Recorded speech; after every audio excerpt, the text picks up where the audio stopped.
ठीक, चलिए देखिए, आप लोगों को फूल पढ़ा रहे थे। फूल में क्या क्या हम लोगों ने कंप्लीट कर लिया। फूल में इसके पहले हम लोगों ने परागकण की संरचना और परागकण का अंकुरण देख लिया ना। अब परागकण की संरचना और परागकण का अंकुरण के बाद हम लोगों ने ये भी देखा था कि जैसे ये देखो फूल है, कई बार फूल को दिखा दिए हैं, अभी फिर से देख लो। ये क्या है? पेसियोल, यानी जिसको पकड़ते हो पेसियोल कहलाता है। ये पीछे की तरफ जो हरे हरे रंग का दिख रहा है ये सेपल कहलाता है। सभी सेपल को मिला करके कैलिक्स कहलाएगा। बाह दलपुंज हिंदी में कहेंगे। ये जो रेड कलर का दिख रहा है इसे क्या कहोगे? पेटल कहोगे। सभी पेटल को मिला करके कोरोला कहोगे ना। दलपुंज, अगर इस दलपुंज को हम हटा दें, यानी इसको अगर इधर से पूरा हटा लें, पूरा दलपुंज हटा दें और पूरा इसका सेपल हटा दें, तो कंप्लीट हटाने के पश्चात देखिए ये जो बच रहा है जिसपे ये टिका हुआ है ना, इसको क्या कहते हैं? थैलमस, यानी पुष्पासन। जिसपे टिका हुआ है, देखो हटा दे रहे हैं पूरा कंप्लीट। ये यानी ये फूल जिस पे टिका है जहाँ, उसी को हम कहते हैं पुष्पासन। ठीक, पुष्पासन इसको कहेंगे। ये नीचे वाला है क्या? पुष्पासन। देखो जो असत्य फल होते हैं, असत्य फल किसे कहते हैं? ऐसे फल जिसका निर्माण अंडाशय में न होकर के बल्कि या तो पुष्पासन में हो जाए या ऊपर कहीं हो जाए, तो उसे हम कहेंगे असत्य फल। आगे पढ़ेंगे हम लोग, जानते रहो अभी से, फिर जरूरत पड़ेगी। तो यानी यहाँ जो है ये है इसका क्या? अंडाशय। यानी इस पूरे यहाँ से लेके यहाँ तक को हम कहते हैं क्या? पुंकेसर। क्या? स्त्री केसर। क्या कहते हैं? स्त्री केसर या जायांग। सभी स्त्री केसर को मिला के जायांग कहा जाता है। ये जायांग है पूरा ना। तो इसमें ये वाला भाग यहाँ से लेके ये छोटा सा भाग है क्या? अंडाशय ना। उसके ऊपर ये वाला भाग स्टाइल ना, यानी वर्तिका, और ऊपर वाला भाग वर्तिकाग्र। ये स्त्री केसर के भाग हैं। इधर आया पुंग केसर का भाग। ये जो पीला पीला दिख रहा है, ढेर सारा पीला पीला दिख रहा है, अगर एक पीले वाले को अगर हम तोड़ लें तो एक पीला वाला जो होता है इसे हम क्या कहते हैं? एक ठू, एक कहलाएगा। इसे कहते हैं क्या? पुंकेसर। क्या कहलाएगा? पुंकेसर। और पुंकेसर में तीन चीजें होती हैं सभी। हाँ, सभी पुंकेसर को मिला के क्या कहा जाता है? पुमंग कहा जाता है। सभी पुंकेसरों को मिला करके पुमंग। और ये पुंकेसर में तीन चीजें होता है। एक होता है क्या? फिलामेंट, यानी जिस लंबा सा डंठल है उसे फिलामेंट कहेंगे। जो उसमें दो गुंडी नुमा संरचना, उसे हम क्या कहें? परागकोश। और उसी परागकोश में होगा क्या? परागकण। ठीक, उसी परागकोश में होगा परागकण। और परागकण और माने ये जो तंतु है ये जिससे जुड़ा होता है उसे योजी कहते हैं। ठीक, अब यहाँ देखिए जो बीजांड होता है, बीजांड यानी बीजांड की संरचना कहाँ होता है? अंडाशय में। बीजांड, अब आप लोगों को बीजांड वृत्त के द्वारा याद करिए। बीजांड की संरचना अभी इसके पहले वीडियो में पढ़ाए हैं। बीजांड की संरचना जो बताए थे, बीजांड जो होता है ये माने यहाँ किसमें? कोशिका, अंडाशय में। अंडाशय की कोशिका से किसके द्वारा जुड़ा होता है? बीजांड वृत्त द्वारा जुड़ा होता है। पढ़ा दिए ना कि जो बीजांड होता है वो अंडाशय की कोशिका में बीजांड वृत्त द्वारा जुड़ा होता है। आज हम लोगों को पढ़ना है भ्रूणकोश, और उसके भ्रूणकोश मतलब यहाँ वाला, ये पूरा स्टाइल को बनाना है। तो देखो हम बता रहे हैं पूरा कंप्लीट, अभी जरूरत पड़ेगी इसकी। ये देखो है, यहाँ दिख रहा है ना, ये पूरा मान लो इस तरीके से ये है।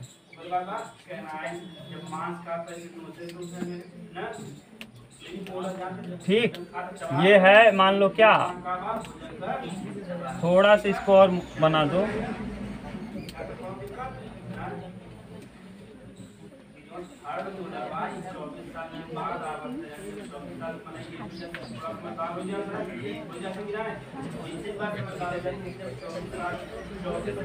ये क्या है? ऊपर वाला वर्तिकाग्र। ऊपर बड़ा इसलिए बना रहे हैं क्योंकि हमको इसमें बीजांड भी बनाना है। ये है वर्तिकाग्र। क्या है? वर्तिकाग्र। वर्तिकाग्र को क्या कहेंगे? स्टिग्मा। स्टिग्मा। ठीक, यहाँ इसको हम कहेंगे वर्तिका। क्या कहेंगे? वर्तिका या स्टाइल। ठीक, इस वाले को हम क्या कहेंगे? अंडाशय। अंडा ओवरी, और इसी है लड़के शांत रहो तुम लोग, और इसी अंडाशय में ये होता है बीजांड की संरचना। इस तरीके से बीजांड बनाए थे, ये थोड़ा सा मोल्ड करिए, ये देखो इस तरीके से बनाए थे।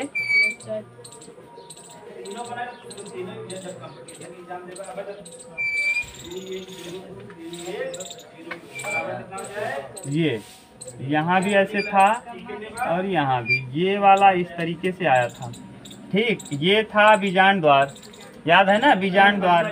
और यहाँ 1, 2 और 3 कोशिकाएं थी, और यहाँ बीच में एक, और ये मोटा था जिसे हम लोग कहते थे क्या, ध्रुवीय कोशिका, और ऊपर वाला था प्रतिमुख कोशिकाएं 3, ठीक।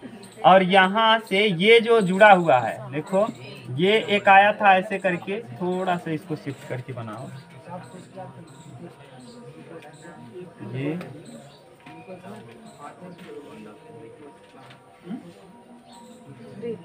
ये पूरा संरचना था, याद है ना, ये संरचना था इस तरीके से। इसको हमने ऐसे किया था, यहाँ ऐसे बनाया था, और इसके बाहर जो था, इस वाले के बाहर कंप्लीट ये वाला था क्या, इसे हम बीजांड काय कहते थे ना, बीजांड काय। तो ये बीजांड काय था, ये वाली कोशिका प्रतिमुख कोशिका थी, ये बीच वाला है भ्रूण कोश, बीच वाला क्या है, भ्रूण कोश। तो बीच वाले को हम इधर बना रहे हैं, देखो ध्यान से, ये पूरा हम बीच वाला थोड़ा बड़ा करके इधर बना दे रहे हैं, जैसे आपको अच्छे से समझ में आए।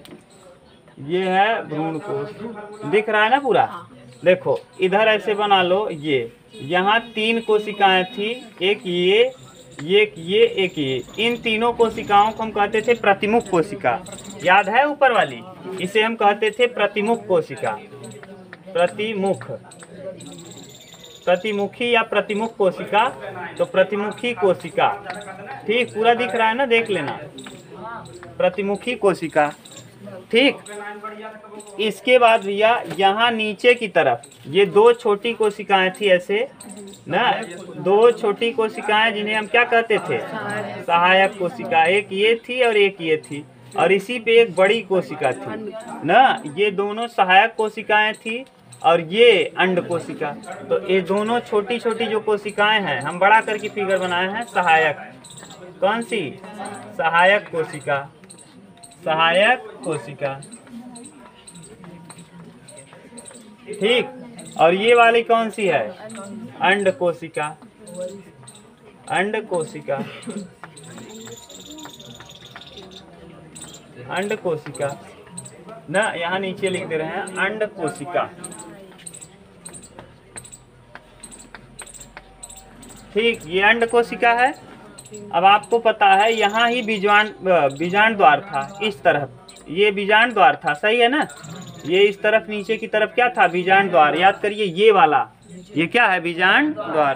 तो ये बीजांड द्वार है, और ऊपर यहाँ देखिए ये पूरा केंद्रक है, यहाँ से ये इसके अंदर केंद्रक है, ये, हाँ ये द्वितीयक केंद्रक है, ठीक। ये देखो ये वाला पूरा केंद्रक है ना, और इसी में 2 कोशिकाएं और थी, ये इसे हम एक ही था, 2 में टूटेगा, इसे हम, इसमें 2 केंद्रक था, याद है। इसे हम लोग कहते थे ध्रुवीय कोशिका। कौन सी कोशिका, ध्रुवीय कोशिका, ध्रुवीय कोशिका।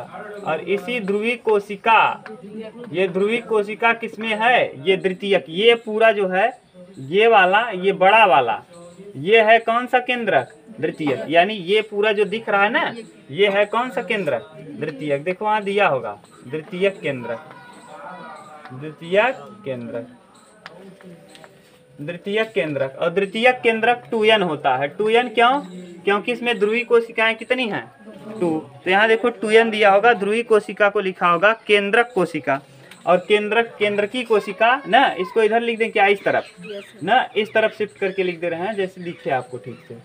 ये वाला जो है पूरा, ये कंप्लीट बड़ा वाला, ये देखो हम इसको फिगर बना रहे हैं, ये कौन सी कोशिका कहलाएगी, केंद्रीय कोशिका। इसे हम यहाँ लिख दे रहे हैं, कौन सी कोशिका है, केंद्रीय कोशिका, केंद्रीय कोशिका। ठीक, ये हो गया भ्रूण कोश की संरचना। किसकी? भ्रूण कोश, भ्रूण कोश की संरचना। अब देखो, अब हम लोग पढ़ना है निषेचन। तो निषेचन ध्यान से सुनिए, किसे कहेंगे? एक नर युग्मक का एक मादा युग्मक से संलयन ही क्या कहलाता है? निषेचन, फर्टिलाइजेशन कहलाता है। नर युग्मक का मादा युग्मक से संलयित होकर युग्मनज बनाना। न युग्मनज अभी हम लोग देखेंगे, युग्मक युग्मक मिलके जाइगोट बनाएंगे न, मेल गायमेट फीमेल गायमेट मिल करके क्या जाइगोट बनाएंगे, माने नर युग्मक और मादा युग्मक मिल करके किसका निर्माण करेंगे? जाइगोट यानी युग्मनज का निर्माण कर देना ही क्या कहलाता है? निषेचन। ध्यान से सुनो, अब निषेचन की परिभाषा बोल रहे हैं। परागकण के फलस्वरूप न, परागण के फलस्वरूप माने परागकण कहाँ आया होगा? वर्तिकाग्र पर। तो परागण के फलस्वरूप न, परागण के फलस्वरूप दो नर युग्मक आकर के किससे फ्यूज होंगे? भ्रूण कोश में स्थित यानी बीजांड में स्थित एक अंड कोशिका से न आके क्या एक नर युग्मक एक मादा युग्मक से क्या हो जाएगा? संलयित हो जाएगा और क्या बना देगा? युग्मनज बना देगा। और इसी घटना को हम लोग, इसी संलयन को हम लोग क्या कहेंगे? निषेचन, फर्टिलाइजेशन या निषेचन। यानी नर युग्मक का मादा युग्मक के साथ संलयन ही क्या कहलाता है? निषेचन कहलाता। नर युग्मक का मादा युग्मक के साथ संलयन ही निषेचन कहलाता है। अब ध्यान से सुनो, ऊपर देखो वर्तिकाग्र पे पहले क्या होगा? परागण। तो सबसे पहले यहाँ आएगा कौन सा चीज? ये देखो, ये क्या है? परागकण। परागकण याद है? ये परागकण है। अब परागकण में देखिए, परागकण में चार चीजों को आपने देखा था, धीरे धीरे करके सीखोगे तो समझ में आएगा। परागकण में चार, वर्धी, ऊपर वाला सबसे पहले बाह्यचोल, क्या था? बाह्यचोल। बाह्यचोल के बाद अंतः, बाह्यचोल में छिद्र होता है जिसे हम जनन छिद्र कहते हैं। और उसके बाद अंतःचोल जो है ये है अंतःचोल। अंतःचोल में दो कोशिकाएं होती थी जिसे हम लोग जनन कोशिका और वर्धी कोशिका कहते थे, याद है ना? इसी में जनन कोशिका और कौन? वर्धी कोशिका है। ये देखो, जब छिद्र जब इसके ऊपर वर्तिकाग्र के ऊपर पहुंचता है तो वर्तिका एक पदार्थ छोड़ता है ना, अम्ल, मैलिक अम्ल। ये वर्तिका परागकण के ऊपर क्या छोड़ती है? शर्करा या मैलिक अम्ल। मैलिक अम्ल किसके ऊपर छोड़ेगी? परागकण के ऊपर, मैलिक अम्ल या शर्करा। जब मैलिक अम्ल या शर्करा परागकण के ऊपर यानी परागकण के ऊपर जब मैलिक अम्ल या शर्करा छोड़ देगी तो ऐसी स्थिति में परागकण क्या हो जाएगा? फूल जाएगा। और फूल करके जो बाह्यचोल था, बाह्यचोल से जनन छिद्र से होते हुए ये जो अंतःचोल है ये किसका रूप धारण कर लेगा? ट्यूब का। इस तरीके से ये क्या बना देगा? ट्यूब। ये क्या बना दिया? ट्यूब। ठीक। और ये देखो ऊपर की तरफ ये सील हो जाएगा। ट्यूब जैसे ही बनेगा, एक नर युग्मक आएगा, दूसरा नर युग्मक आएगा और नीचे की तरफ आएगा वर्धी कोशिका। न ऊपर आएगा नर युग्मक फर्स्ट, ये नर युग्मक सेकेंड। क्यों? क्योंकि जनन केंद्रक जो था उसमें कितने नर युग्मक थे? 2। और वर्धी कोशिका ये है। तो यानी ये नर युग्मक फर्स्ट, यहाँ लिख रहे हैं नर युग्मक फर्स्ट, नर युग्मक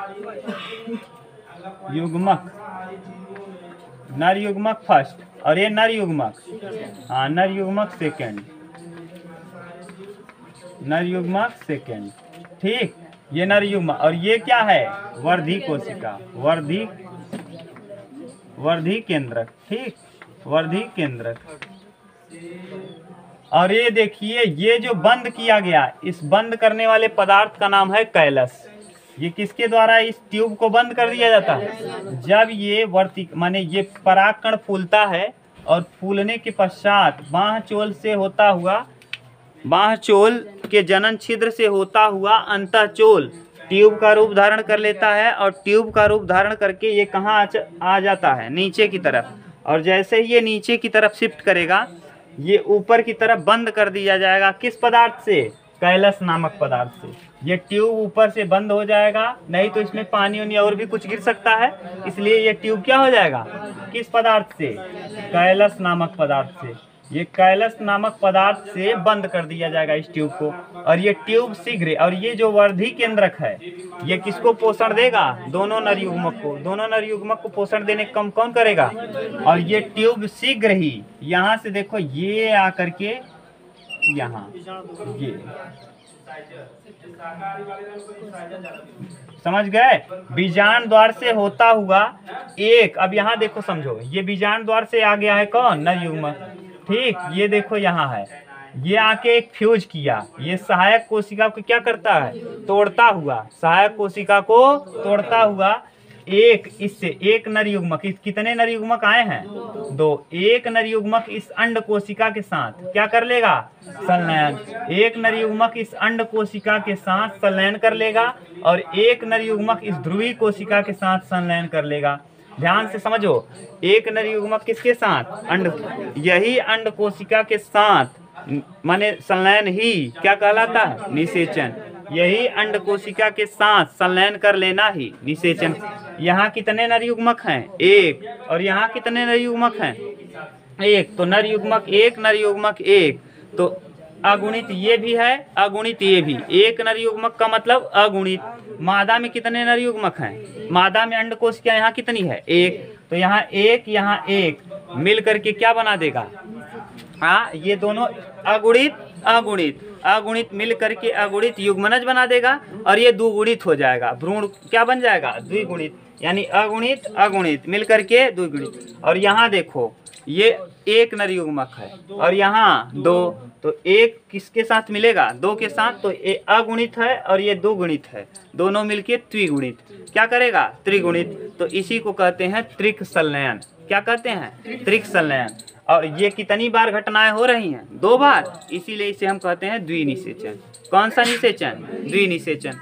फिर से समझो, जैसे देखो यहाँ जो है ये ऊपर की तरफ है कौन सी कोशिका, ये किसका संरचना है, भ्रूण कोश की संरचना। ध्यान से सुनो, ये किसकी संरचना है, भ्रूण कोश की संरचना है। ये भ्रूण कोश की संरचना में ऊपर की तरफ कितनी कोशिकाएं हैं, तीन, जिसे हम क्या कहते हैं, प्रतिमुख। भ्रूण कोश समझ रहे हो ना, ये वाला मादा वाला अंडाशय वाला भाग, ये ऊपर बीजांड काय था, बीजांड काय के अंदर भ्रूण कोश था। बीजांड काय के अंदर क्या था, भ्रूण कोश। और उस भ्रूण कोश की संरचना हम यहाँ बड़ा करके बना दिए हैं। यहाँ ये और ये सहायक कोशिका थी, ऊपर वाली अंड कोशिका थी, यहाँ ध्रुवी कोशिका थी और ऊपर प्रतिमुख कोशिका थी। याद करिए, प्रतिमुख कोशिका निभाग की तरफ था, चिलाजा, यहाँ ऊपर था चिलाजा न, बीजांड काय में चिलाजा था। आप देखना ना, पिछले वीडियो को आप देख लेना, अगर भूल गए हो तो देखोगे तो वहाँ ऊपर वाला है चिलाजा, इस तरफ निभाग लिखा होगा ना, और इस तरफ एक इधर भी खींच के लिखे होंगे नाभिका ना, नाभिका और निभाग। तो यहाँ ये उसी की संरचना है, यहाँ अंदर वाला है, ठीक। और ऊपर देखिए, ऊपर से परागकण आया, परागण हुआ, परागण के बाद ये यही वर्तिकाग्र पर था, इस पे छिड़काव किया गया मैलिक अम्ल या शर्करा का, बीजांड माने परागकण फूल गया, फूल करके बाह चोल में क्या था, जनन छिद्र था, उस जनन छिद्र से होता हुआ ये पराग नलिका अंतःचोल पराग नलिका का रूप धारण कर ली। और उसके साथ उसमें जो माने परागकण में जो तीन संरचना थी, देखो हम बना दे रहे हैं, ये है क्या, ये देखो अंतःचोल है, और ये क्या है, बाह्यचोल है। इसमें द्रव भरा है, इसमें क्या भरा है, द्रव, जिसे हम जीवद्रव्य कहेंगे। और इसी में एक कोशिका थी जिसका नाम था वर्धी ना, वर्धी केंद्रक, ठीक, वर्धी केंद्रक। और एक यहाँ था, इसे हम क्या कहते थे, ये, इसे जनन केंद्रक। जनन केंद्रक कितने भाग में टूटेगा, दो, ये जनन केंद्रक दो भाग में टूटेगा। यहाँ देखिए यही परागकण है, ये किसकी संरचना है, परागकण की। ध्यान से समझो, परागकण है और इस परागकण में ना, इस परागकण की संरचना में ऊपर वाला बाह्यचोल, नीचे वाला अंतःचोल, ये वाला वर्धी केंद्रक और ये वाला जनन केंद्रक, और यहाँ छिद्र है, हाँ, जनन छिद्र। अब ये तो फूलेगा किस पदार्थ को पा करके, कौन छिड़काव करेगा, वर्तिकाग्र। ये फूला और यहाँ जो जनन छिद्र था वहां से होता हुआ ये अंदर वाला अंतःचोल, कौन सा चोल, अंतःचोल ये है, इसे हम कहेंगे बाह्यचोल बांहचोल, ये ऊपर वाला जो आप लिखे हो ये कौन सा केंद्रक? वर्धी केंद्रक। और ये वाला जनन केंद्रक, जनन केंद्रक। अब जनन केंद्रक के नीचे वाला जनन छिद्र, ये है क्या? जनन छिद्र। दिख रहा है ना, देख लो एक बार वहां, जनन छिद्र। ये कहाँ तक दिख रहा है? यहाँ तक दिख रहा है। अब मत लिखिएगा, ठीक, अब नहीं लिखेंगे। जनन केंद्रक है। अब जहाँ जनन छिद्र छोड़ दो, जनन छिद्र ऊपर लिख दे रहे हैं। जनन छिद्र तो कहीं भी पाया जा सकता है, तो जनन छिद्र यहाँ हम लिख दिए। ठीक, जनन छिद्र, जनन छिद्र। अब ये परागकण किसके ऊपर पड़ा होगा? वर्तिकाग्र के ऊपर। और वर्तिकाग्र से क्या निकला होगा? मैलिक अम्ल या मैलिक अम्ल या शर्करा को पा करके ये परागकण क्या हो गया होगा? फूल गया होगा, क्योंकि परागण हो गया है। परागण के बाद निषेचन होता है, यानी निषेचन की घटना परागण के पश्चात होता है। तो यानी परागण हुआ, यहाँ परागकण आया वर्तिकाग्र पर, और वर्तिकाग्र पर पड़ा तो इसने क्या छोड़ा? वर्तिकाग्र ने मैलिक अम्ल या शर्करा, और परागकण क्या हो गया? फूल गया। परागकण क्या हो गया? फूल गया। और जब परागकण फूला तो फूलने के बाद ऊपर वाला बांहचोल में क्या था? जनन छिद्र था। उस जनन छिद्र में ट्यूब का रूप धारण कर लिया कौन? अंतःचोल। और ट्यूब के रूप धारण करके अंदर की तरफ आने लगा। और यहाँ कौन कौन आया इसके साथ? वर्धी केंद्रक और जनन केंद्रक। ये जनन केंद्रक कितने नर युग्मकों में टूट गया? 2 नर युग्मकों में टूट गया। कितने नर युग्मक में? 2। और ये वर्धी केंद्रक नीचे इसके साथ आ रहा है। वर्धी केंद्रक इसको पोषण तब तक देता रहेगा जब तक ये यहाँ न पहुँच जाए ना, जब तक अटैच ना कर ले, निषेचन न कर ले। अब यहाँ ये नर युग्मक फर्स्ट है, नर युग्मक सेकेंड है, ये वर्धी केंद्र। अब पता चला ये खुला ही रह जाए ट्यूब, तो इसमें और भी दूसरा कुछ आके गिर सकता है, इसीलिए ये ट्यूब बंद कर दिया जाता है। किस पदार्थ के द्वारा? कैलस नामक पदार्थ के द्वारा बंद कर दिया जाता है। अब ये कैलस, अब ये अंदर की तरफ आया नलिका शीघ्र ही। कहाँ? बीजांड द्वार। ये कौन सा द्वार है? बीजांड द्वार, बीजांड द्वार। अब बीजांड द्वार जाके देखना किसमें? बीजांड की संरचना में। बीजांड की संरचना में अलग एक वीडियो ही है, वहां आप देखना। बीजांड की संरचना में ये क्या है? बीजांड द्वार। ये इसे कहा जाता है क्या? ये वाला ये जो परत थी, 2 परत, अध्यावरण कहलाता है। जहां पर अध्यावरण ना बीजांड द्वार को नहीं पकड़ती हैं, जहां पर अध्यावरण बीजांड द्वार को नहीं टच करती हैं, यानी जहां पर बीजांड द्वार से अध्यावरण सटा नहीं होता, उसी को हम कहते हैं क्या? बीजांड। और इसी बीजांड द्वार से होता हुआ ये पराग नलिका परागकण में, परागकण कहाँ पहुंच जाएंगे? यानी भ्रूण कोश में। किसमें? भ्रूण कोश। ये किसकी संरचना आपने बनाया है? भ्रूण कोश। और भ्रूण कोश में ये जाके पहले ही किसको हटा देगा? सहायक कोश। सहायक कोशिका को तोड़ता हुआ, अबे बड़े में देखिए उसमें दिखेगा नहीं ना, यहाँ सहायक कोशिका को, ये देखिए सहायक कोशिका है। ये वाली कौन सी कोशिका है? सहायक कोशिका। और ये भी सहायक कोशिका है। इस सहायक कोशिका को ये तोड़ता हुआ कहाँ घुस जाएगा? अंदर। और अब ये देखिए कितने केंद्रक आए, कितने नर युग्मक थे? 2। एक नर युग्मक किसके साथ जुड़ेगा? अंड कोशिका के साथ। अंड कोशिका के साथ जुड़ करके यही कर लेगा क्या? निषेचन। क्या करेगा? निषेचन। तो अब हम इसको इतना उतारो, तब आगे यहाँ की प्रक्रिया इसको मिटा के हम समझाएंगे। उतारो तब। तो आप ध्यान से सुनो, यहाँ आपने वर्तिकाग्र को देखा, ये वाला इस तरफ वाला जो फिगर बना था, ये ट्यूब बना, और ट्यूब के रूप में कितने नर युग्मक? 2 नर युग्मक। कितने नर युग्मक? 2। और वर्धी केंद्रक साथ में आया, वर्धी ना, वर्धी केंद्रक आके देखिए यहाँ से ये कौन सा द्वार है? यहाँ पे बीजांड द्वार है। यहाँ कौन द्वार है? यहाँ मान लो ये है बीजांड द्वार। ये कौन सा द्वार है? बीजांड द्वार, बीजांड द्वार। ये बीजांड द्वार से होता हुआ कहाँ? ये ट्यूब किस तरफ है? यहाँ ट्यूब आ रहा है, ये देखिए यही ट्यूब है। इसमें कितने नर युग्मक आ रहे हैं? 2। ये सहायक कोशिका को तोड़ता हुआ यहाँ दोनों नर युग्मक पहुँच जाएंगे। ठीक, एक नर युग्मक ये है, एक नर युग्मक ये है। ये आप नर युग्मक लिख लेंगे ना, नर युग्मक फर्स्ट और नर युग्मक सेकेंड। एक नर युग्मक किसके साथ संलयन करेगा? अंड कोशिका। यानी नर युग्मक, नर युग्मक, नर युग्मक प्लस मादा अंड कोशिका लिख दें, अंड कोशिका। और ये बना देगा, देखिए नर युग्मक अंड कोशिका मिलके जाइगोट, या युग्मनज, युग्मनज का निर्माण कर देगा। और एक नर युग्मक है इसलिए इसे कहेंगे क्या, अगुणित। क्या, अगुणित, अगुणित। और यहाँ भी अगुणित, अगुणित, अगुणित, अगुणित, ये भी अगुणित, ये भी, इसको कहते हैं यन। और ये भी है क्या, एन। तो एन एन कितना है, 2n। इसे कहेंगे क्या, द्विगुणित। देखो कितने का गुणा हो गया, 2 का, तो द्विगुणित। इसी को कहा जाता है कौन सा निषेचन, सत्य निषेचन। इसी को हम क्या कहते हैं, सत्य निषेचन, सत्य निषेचन। ठीक। एक और देखो, अभी तो नरयुग्मक किसकी बात की है, कितने नरयुग्मक गए थे, नरयुग्मक फर्स्ट और नरयुग्मक सेकेंड। एक नरयुग्मक तो किससे कर लिया, निषेचन, अंड कोशिका से। माने नरयुग्मक का मादा युग्मक के साथ संलयन ही क्या कहलाता है, निषेचन। और ये नरयुग्मक जो नरयुग्मक अंड कोशिका के साथ संलयन करता है उसे हम कौन सा निषेचन कहते हैं, सत्य निषेचन या द्विगुणित निषेचन या द्विनिषेचन। अभी हम लोग द्विनिषेचन समझेंगे। क्या हो गया, द्विगुणित। अभी आप देखिए क्या बच गया है, ये एक नरयुग्मक बचा है और ये जाके क्रॉस कर लेगा किससे, इस ध्रुवी कोशिका के दोनों से ना। तो यहाँ देखो, हाँ अब यही, ये पोषण का नहीं, ये इसके साथ जो आया था पोषण का काम कर रहा है, वो नहीं कर रहा है।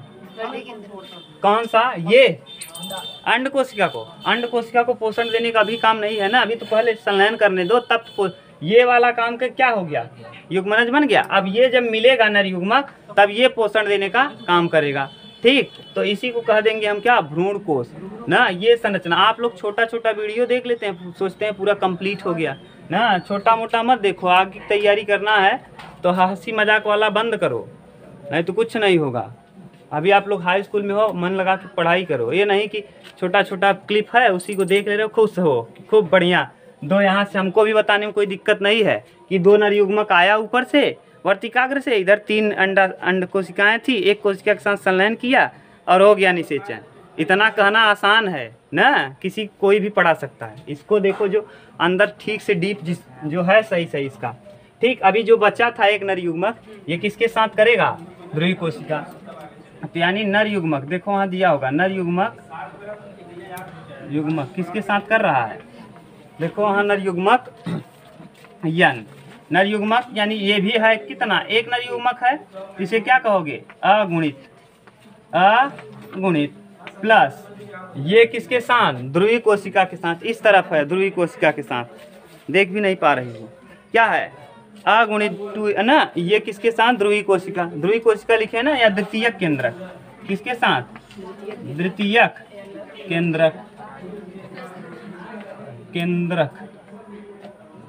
द्वितीयक केंद्र। अब बताओ द्वितीयक केंद्रक कितने हैं, द्वितीयक केंद्रक या केंद्रीय कोशिका कितना था, एक गुणित था कि द्विगुणित। तो यहाँ कितना, अगुणित यानी ये यन हुआ, और ये यानी द्विगुणित, यानी द्विगुणित का मतलब एक क्या होगा, 2, कितना यन, 2n। और बीच में लगा है किसका निशान, तो इधर बन जाएगा कितना, त्रिगुणित। ये बन जाएगा, इसी को कहते हैं त्रिगुणित, त्रिगुणित। और यही त्रिगुणित कहलाता है त्रिक संलयन या असत्य निषेचन। इसी त्रिगुणित को क्या कहते हैं, त्रिक संलयन, त्रिक संलयन, त्रिक संलयन या असत्य निषेचन। कौन सा, असत्य निषेचन। अब फिर से समझ लो क्या कैसे हुआ असत्य निषेचन। देखो हम क्या बता रहे हैं, यानी ये जो ट्यूब बन के आया, ट्यूब के रूप में नीचे प्रवेश किया, यहाँ किससे, बीजांड द्वार से होता हुआ दोनों नरयुग्मक सहायक कोशिका को तोड़ते हुए अंदर चले गए कहाँ, केंद्रीय कोशिका में ना। केंद्रीय कोशिका में एक नरयुग्मक एक अंड कोशिका के साथ, किसके साथ, अंड कोशिका के साथ, नरयुग्मक अंड कोशिका के साथ सहयोग करके क्या बना दिया, युग्मनज, जिसे हम लोग कहते हैं क्या, निषेचन। यानी नर युग्मक का मादा युग्मक से, मादा युग्मक मतलब क्या, अंड कोशिका, तो नर युग्मक का मादा युग्मक से संलयन ही निषेचन कहलाता है। और ये देखो नर युग्मक एक था और यहाँ भी मादा युग्मक में कितने हैं, एक, तो एक और एक मिल करके अगुणित अगुणित मिलके 2n बनाया, इसे हम कहेंगे द्विगुणित। क्या कहेंगे? द्विगुणित। और एक और नरयुग्मक आया है, एक नरयुग्मक ये है और ये नरयुग्मक द्वितीयक केंद्रक, यानी ये कौन सा केंद्रक है? द्वितीयक केंद्रक के वो ध्रुवीय कोशिका से संलयन करके क्या बना देगा? द्विगुणित। यानी क्या बना लेगा? त्रिगुणित। क्यों? क्योंकि देखो n यहाँ अगुणित, यहाँ नरयुग्मक एक था और यहाँ द्वितीयक केंद्रक कितने हैं? n है 2n। तो 2n और n मिलके क्या? 3n। इसी को कहेंगे त्रिगुणित या त्रिक संलयन, त्रिगुणित या त्रिक संलयन। और ये कितनी बार में संपन्न हुआ? एक बार और दो बार। ये कितने स्टेप में संपन्न हुआ? देखिए नरयुग्मक एक ये वाला था, एक बार यहाँ हुआ और एक बार, कितनी बार हुआ? तो इन दोनों प्रक्रियाओं को हम कहते हैं द्विनिषेचन। इस पूरे प्रक्रिया को क्या कहोगे? द्विनिषेचन। द्विनिषेचन, निषेचन। अब दिक्कत हो तो बताओ ऐसे द्विनिषेचन क्यों कहते हैं? अब हमको इतना उतारो, तब हमको देखना है कि ये जो नरयुग्मक था इस अंड कोशिका के साथ मिला तो ये क्या बनाएगा, और ये जो नरयुग्मक था इस केंद्रीय कोशिका के साथ मिला तो ये क्या बनाएगा, और निषेचन के पश्चात कौन कौन से परिवर्तन होने हैं, उतारो तब। अब द्विनिषेचन के बाद क्या हो जाएगा? ये वाला और ये वाला दोनों निषेचन हुआ, किसे? दोनों दो बार हुआ, इसलिए क्या कहेंगे इसको? द्विनिषेचन। पहला क्या हुआ? पहला नरयुग्मक आया, अंड कोशिका से मिला, युग्मनज का निर्माण कर दिया ना। अगुणित ये भी था, इसमें एक था, इसमें भी अगुणित था, ये 2n बनाया, इसे द्विगुणित कहेंगे। ठीक। यहाँ इसके बाद एक और नरयुग्मक था जो किसके? केंद्रीय कोशिका से संलयन किया। किसमें? क्योंकि इसमें केंद्रीय कोशिका में कितने केंद्रक थे? 2 केंद्रक। तो यानी नरयुग्मक फर्स्ट अगुणित हुआ और द्वितीय केंद्रक क्या था? द्विगुणित था। दोनों मिलकर त्रिगुणित बना दिए और इससे किसका निर्माण होगा? भ्रूण कोश का। किसका? भ्रूण कोश। इससे निर्माण होगा। सत्य निषेचन से बीज बनता है और इस वाले असत्य निषेचन से भ्रूण कोश। इसे क्या कहते हैं? असत्य निषेचन। और असत्य निषेचन से क्या बनेगा? भ्रूण कोश। क्या बनेगा? भ्रूण कोश। अगर लिखना चाहो तो लिख लो, भ्रूण कोश बन जाएगा, भ्रूण कोश। और ये भ्रूण कोश क्या प्रदान करेगा? भ्रूण कोश, जो भी होगा लिख लेना, भ्रूण कोश पोषण प्रदान करेगा। अब देखिए निषेचन कंप्लीट हुआ। अब निषेचन के बाद क्या क्या परिवर्तन होगा? देखिए इस फूल में कई चीज़ था। बाह्य दलपुंज था, बाह्य दलपुंज क्या होगा? झड़ जाएगा, मुरझा के झड़ जाएगा। कुछ पौधों में बाह्य दलपुंज झड़ता नहीं है, जैसे बैगन है, मिर्च है, टमाटर है, इनमें बाह्य दलपुंज झड़ता नहीं है। तो ये हो गया। उसके बाद और बाह्य दलपुंज के बाद और क्या था? बाह्य दलपुंज के बाद दलपुंज, दलपुंज भी झड़ जाएगा ना। कुछ में रूप धारण कर लेता है, क्या? चिरलग्न हो जाता है। बाह्य दलपुंज, दलपुंज, स्त्री केसर, पुंग केसर, ये सब क्या हो गए? पूरा का पूरा संलयन हो गया। एक बचा अंड कोशिका, यानी मादा में जो ये अंड कोशिका था, ये अंड कोशिका किसका रूप धारण कर लेगा? फल का। ये फल का भित्ति बनाएगा। किसका? फल का भित्ति, यानी ये अंड कोशिका फल की भित्ति बना देगा। और अंदर बीजांड जो था वो बीज का काम करेगा। जितने ज़्यादा बीजांड होंगे उतने ज़्यादा उसमें क्या होंगे? बीज। जैसे अमरूद आप देखो, अमरूद में ज़्यादा बीज है, यानी उसमें बीजांड की संख्या ज़्यादा, बीजांड में जो बीज था वो ज़्यादा रहेगा। ठीक। क्यों? क्योंकि सत्य निषेचन से क्या बनता है? बीज। तो जितने ज़्यादा इसमें नरयुग्मक माने केंद्रक होंगे, बीजांड होगा, उतने ज़्यादा क्या बनेंगे? बीज। और इसके बाद यहाँ देख लीजिए आप, त्रिगुणित था। क्या क्या परिवर्तन हुआ समझ गए? माने फलों में बाह्य दलपुंज झड़ जाएगा, कुछ में नहीं झड़ता है, टमाटर, बैगन और एक आंख में। उसके बाद मिर्च में और दलपुंज झड़ जाएगा, स्त्री केसर, पुंग केसर ये भी झड़ जाएंगे क्योंकि एक क्रिया में भाग ले लिए हैं। अब बचेगा क्या? मादा युग्मक का अंडाशय। अंडाशय किसका रूप धारण कर लेगा? फल भित्ति का। और बीजांड जो था वो बीज का रूप धारण कर लेगा। इस तरीके से आपका ये निषेचन क्या हुआ? कंप्लीट। कल हम लोग पढ़ेंगे निषेचन के पश्चात क्या बनता है? फल। अब क्या पढ़ेंगे हम लोग? फल। ठीक।